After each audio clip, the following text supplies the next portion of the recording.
여러분과 함께 루카가 전한 거룩한 복음입니다. 주님의 말씀입니다.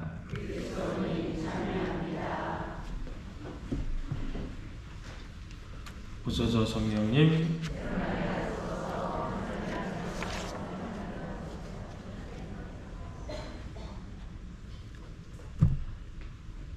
간디가 이야기한 말 중에 어떤 이야기가 있냐면, 나는 그리스도가 무척 좋습니다. 하지만 그리스도인은 너무나 싫습니다. 라는 말이 있습니다. 왜 그런 말이 있었을까? 그리스도를 따른다고 이야기를 하지만 세상 안에서의 삶은 그리스도가 알려주는 삶과 다른 모습을 지닌 사람들이 매우 많기 때문에 그렇습니다. 한국적 표현으로 하면은 많이 듣는 얘기가 무슨 얘기입니까? 아유, 저놈의 예수쟁이들. 그 이야기 많이 들어보셨죠? 그렇죠? 안 들어보셨어요?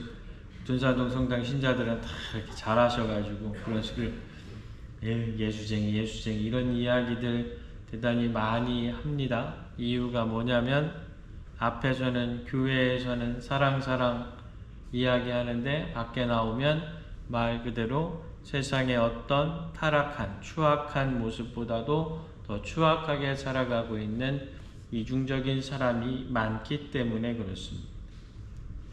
나는 그렇게 살아야겠다라고 생각해서 했었을까? 아닐 겁니다.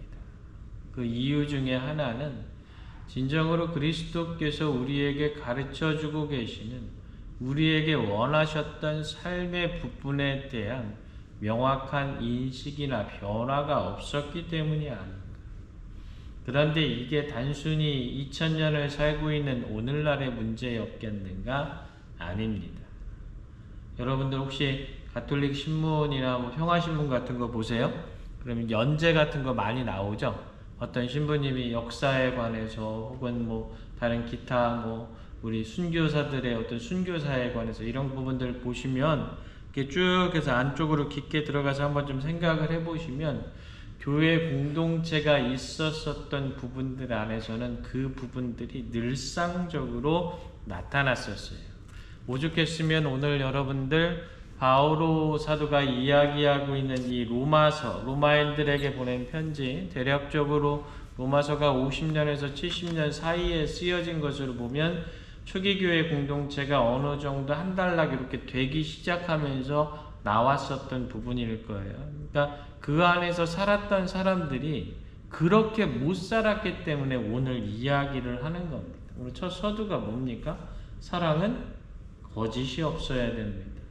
반대로 이야기하면 뭘까요? 야, 사랑한다고 맨날 사랑 얘기했잖아. 그런데 왜 네 행동은 늘 거짓투성이야? 이 이야기를 하는 거죠. 그러니까 이런 부분들을 한 번쯤 깊게 생각해 봐야 됩니다. 그래서 오늘 사도 바오로가 이야기하고 있는 로마서의 이 말씀들은 결국 그리스도인들의 생활의 전반에 걸친 진실성에 관련된 부분이 아니겠는가. 말마디 하나하나가 대단히 도덕적이고 윤리적인 삶을 이야기합니다. 형제를 이야기하고, 신앙 안에서 열성을 이야기하고, 열정과 근면함을 이야기하고, 모든 일에 있어서 주님을 섬기는 마음으로 행해야 된다라고까지 충고를 합니다. 환난 속에서는 긍정과 인내와 굳건함이 있어야 되고, 나를 박해하는 사람들을 늘 용서하고 축복해야 된다. 무엇보다도 다른 이들의 감정에 공감하고 연대하고 자만함이 없는 겸손함이 있어야 된다라고 이야기를 합니다. 이따 가셔서 한번 미사 끝나고 나면 다시 사도 바오로 오늘 서간 한번 좀 읽어보세요. 오늘 독서 말씀 읽어보시면 신앙생활이 너무나 어렵구나 라는 생각을 한번 하시게 될 겁니다. 그런데 이렇게 어려운 신앙생활이 하려고 하는 우리의 마음 안에서 그렇다면 한번 좀 공통적으로 이렇게 이야기되어지고 있는 부분이 왜 그런 모습이 나왔던가? 우리에게 무엇이 부족해서였던가? 반대로 이야기하면 우리가 지향해야 될 바는 무엇이겠는가를 생각해 보면 그런 것 안에서 모든 것이 나와요. 그게 뭐냐면 여러분들 오늘 복음이 이야기하고 있는 마리아의 모습입니다. 한마디로 이야기하면 신앙 안에서 얼마만큼 겸손한가가 오늘 로마서가 이야기하고 있는 부분들을 우리에게 이끌어준다. 다시 말해서 여러분들이 신앙 안에서 한없이 겸손함으로 들어가면 들어갈수록 오늘 로마서가 이야기하고 있는 신앙생활의 근본적인 부분들이 많이 채워질 거예요. 반대로 이야기해서 겸손하지 못하고 교만과 자만으로 올라가면 올라갈수록 로마서가 이야기하고 있는 신앙생활과는 엄청난 괴리와 간극이 멀어질 겁니다. 여러분들 오늘 루카복음 1장 39절에서 56절까지 마리아가 엘리사벳을 방문했고 엘리사벳의 축복의 말에 이어서 마리아가 마니피캇을 외우면서 하느님을 찬미하는 내용이 나옵니다. 마리아가 엘리사벳을 만나면서 제일 먼저 했던 것은 무엇입니까? 본인이 이미 알고 있어요. 성령으로 말미암아 내 안에 하느님이 계신다는 걸 알고 있어요. 그런데 어떻게 합니까? 엘리사벳을 보고 인사합니다. 나 이런 사람이요? 나 이 정도요? 나 이 정도 최고에 있어? 그럼 어떻게? 이리 오너라 했었어요. 이리 오너라. 근데 그렇게 안 해요. 어떻게 합니까? 인사합니다. 마리아의 겸손함과 예의 바름이 극단적으로 처음 드러나는 것. 엘리사벳이 마리아의 이 문안 인사를 받았었을 때 엘리사벳의 태안에 있는 아기가 뛰어놀았다라고 복음은 전합니다. 성령께서 임하시고 있는 모습을 이야기를 하는 겁니다.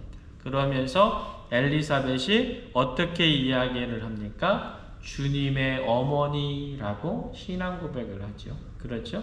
그런데 그 이야기를 들었을 때 마리아는 또 어떻게 합니까? 내가 이런 사람이요? 안 해요. 어떻게? 자신 안에 일어나는 모든 것을 해주신 하느님께 대한 감사함을 이야기합니다.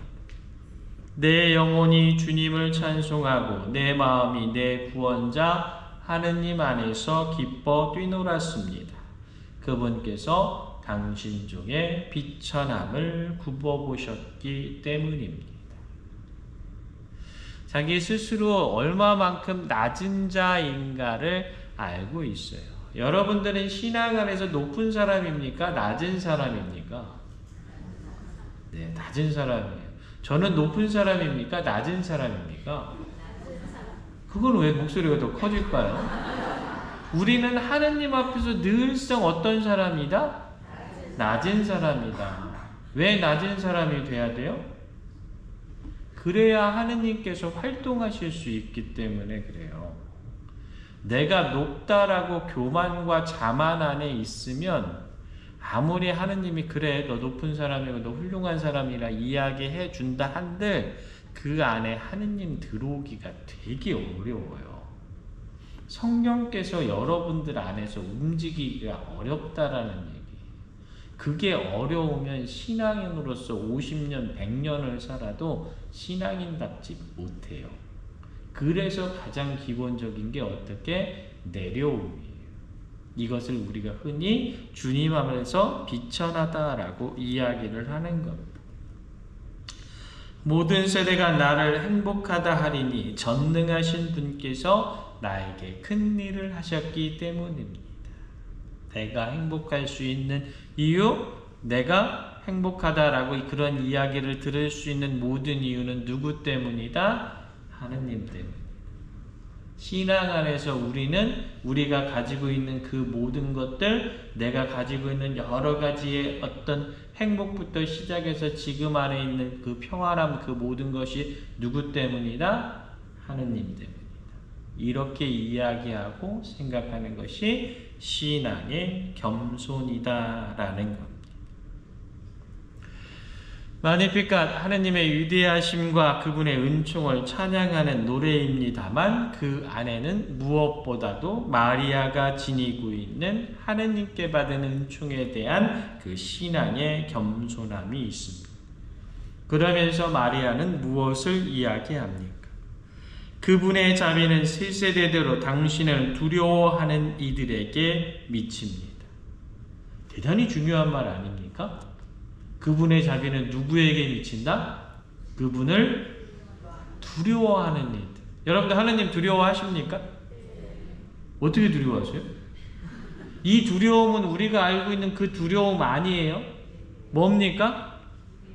하느님께 대한 전적인 의탁을 이야기하는 거예요. 그렇죠? 하느님께 대해서 말 그대로 내 모든 것을 내어 맡기겠다라는 그 두려움이에요. 저렇게 크신 분이 나에게 오셨으니 내가 얼마만큼 저는 주님의 종입니다라고 바짝 엎드리잖아요. 그죠?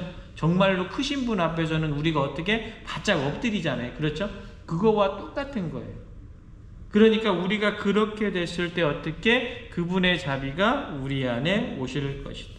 그래서 그분은 어떻게 하신다? 당신 팔로 권능을 떨치시어 마음이 교만한 자들을 흩으시고 통치자들을 왕자에서 끌어내시고 비천한 이들을 끌어올려 주십니다. 하느님의 인간에 대한 약속이 세상의 어떤 통치보다도 강함을 이야기합니다. 신앙의 겸손함이 세상의 모든 권력과 부에서 비롯되는 교만보다 훨씬 위에 있음을 이야기합니다. 신앙인은 신앙인의 겸손으로서 세상에 저항합니다. 오늘날의 세상은 어떻습니까? 자신들을 위해 맡겨진 권력을 한없이 이용합니다. 그것을 마치 모든 이들을 위한 것으로 포장하는 가식과 위선의 세상입니다. 어떻게 포장합니까? 계란말이로 포장하고 입을 스스로 틀어막아서 포장하고 있는 게 오늘날의 현실입니다. 그것에 대해 마리아는 이야기하는 겁니다. 통치자들을 왕자에서 끌어내리시고 비천한 이들을 끌어올리셨습니다.